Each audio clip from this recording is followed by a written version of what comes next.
Hey, what's up? It's your girl Tony, your favorite blogger and only crazy coach, back again with Creative Mag to bring you another episode of Controlling Your Crazy.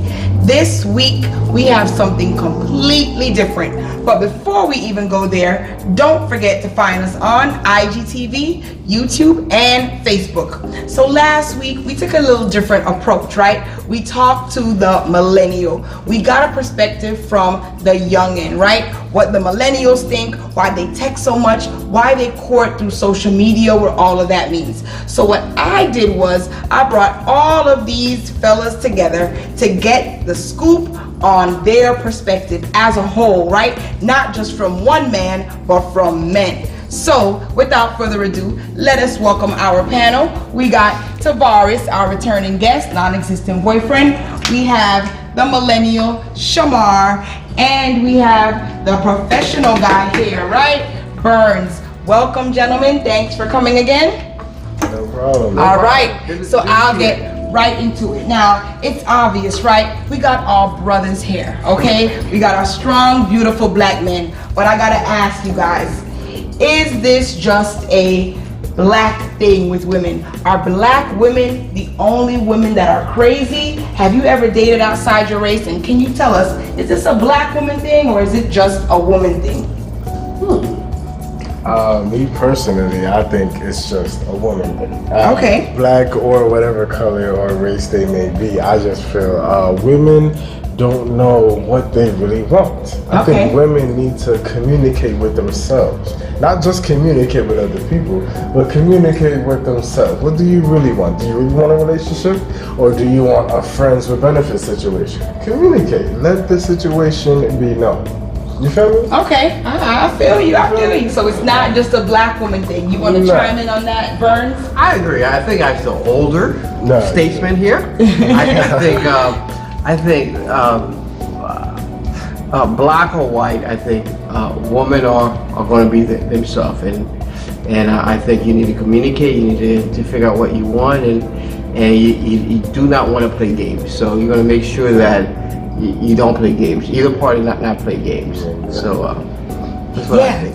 And I like that because even my book, right, Controlling Your Crazy While Dating Your Non-Existent Boyfriend, it's not just for women of color, right? It's not just for my sisters, it's for women because like these gentlemen said, all women tend to act crazy, right? Women of all races, nationalities, so it's not limited to just, black men or black women. It's women in general, men in general. So here's the dying question, right, that the ladies couldn't wait for me to ask you guys once I got you all together. How do single women go from being non-existent in your life to existing? How do you become an existent boyfriend rather than some guy that's just there filling a void? I'll start right here with my boy Tavares.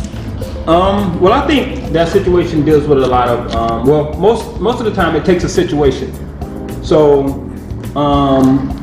if most single women, if they're in a situation, if they're willing to or they're able to get through a major situation with a guy that he has, so maybe it may be, some women don't like men with kids.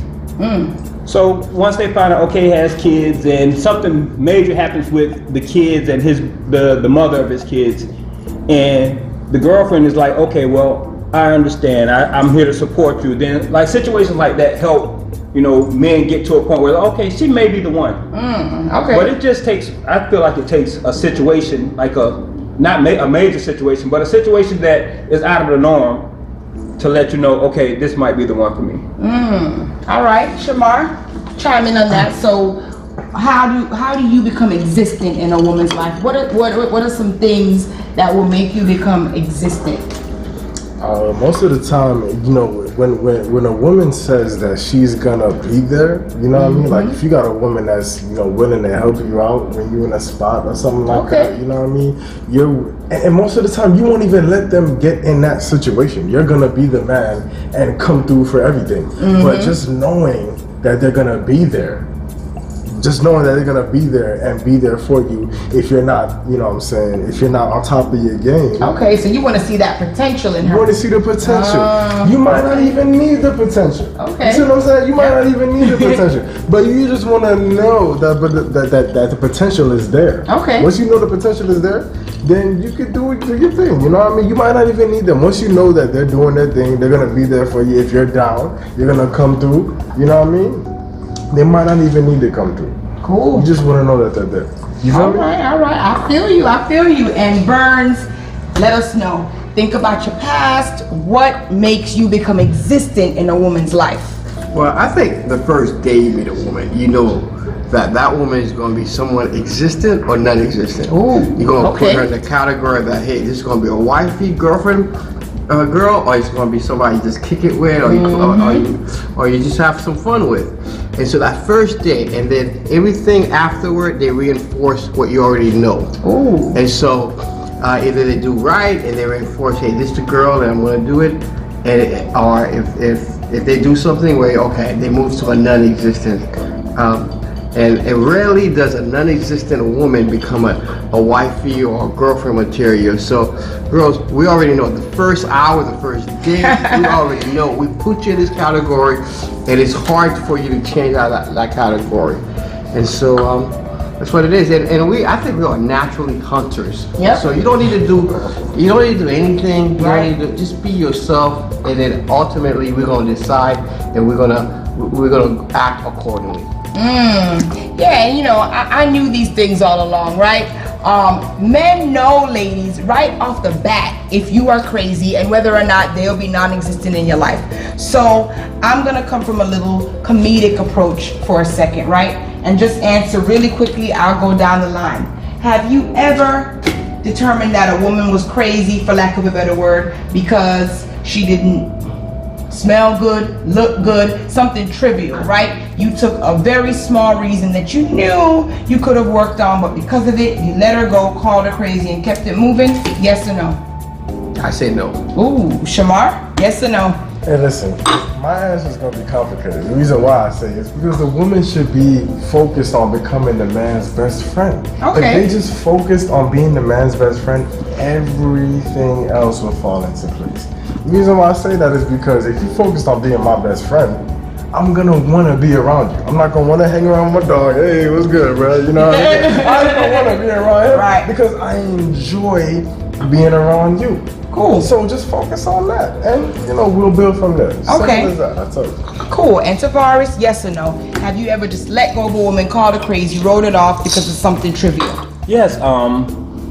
For instance, if first date and her makeup is crazy, like she has the eyelashes hanging off her face. Wow. The Chinese eyes going, you know. And she's not Chinese. The eyebrows are, you know, crazy. So yeah, stuff like that, you know.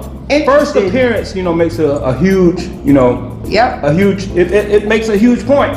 So yeah, you can look at a person like first time and be like, yeah, no, it's not gonna happen. Gotcha. Hilarious. Listen, this is only part 1 of talking to our non-existent boyfriends on the panel. Catch us next time for part 2. Don't forget you can find us on IGTV, YouTube, and Facebook. Until next time, it's your favorite blogger and only crazy coach, Tony. Peace.